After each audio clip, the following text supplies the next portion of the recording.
suis le docteur Gustave Reich de la clinique du Nouvel Espoir.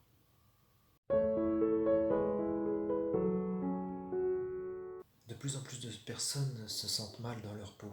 Pendant que certains peuvent exprimer leur haine de l'autre, eux se sentent tiraillés entre leur humanisme et leurs états d'âme.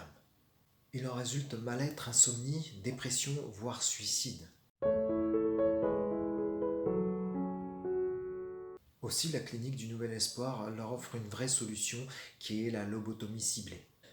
Comme vous pouvez le constater sur ce schéma, le cerveau humain est constitué de trois parties. Tout d'abord, le cerveau reptilien qui est en charge des fonctions vitales. Ensuite, le cerveau dit limbique qui est en charge des émotions et des besoins fondamentaux et de la survie de l'espèce. Et celui qui nous dérange tout particulièrement, c'est le cortex qui est en charge du raisonnement et de l'apprentissage. Donc le but de la lobotomie ciblée est d'enlever donc toute la partie de cortex qui est en charge du raisonnement, de ne garder qu'une petite partie pour l'apprentissage.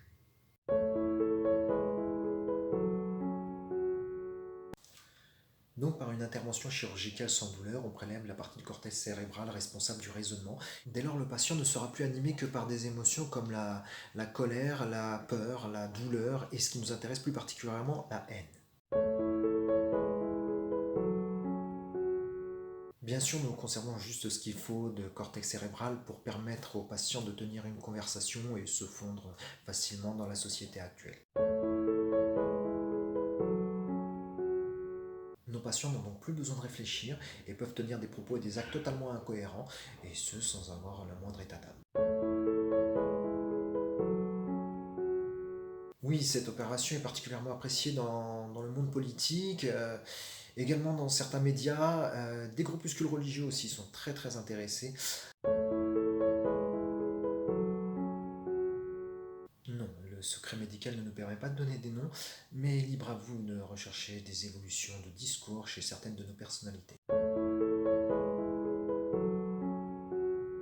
Nous avons une clientèle internationale. Nous opérons actuellement en Syrie, en Libye, au Yémen, en Chine, les États-Unis aussi, hein. Élection oblige, oui, il y a un grand boom de nombre d'opérations à l'approche d'élections. Ah oui, à chaque approche des élections, c'est un peu Noël chez nous, hein.